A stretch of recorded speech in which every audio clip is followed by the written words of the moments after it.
पावला आहे. छत्रपती शिवरायांचा वारसा लाभला आहे. स्वाभिमानी रणरागिणी महाराणी ताराराणींनी हा वारसा जोपासला. हा वारसा राजर्षी छत्रपती शाहूंनी जोपासला.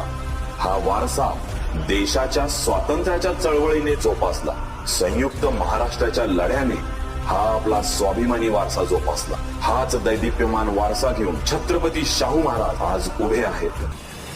एक शाश्वत विश्वास येणाऱ्या भविष्यकाळात लोकांना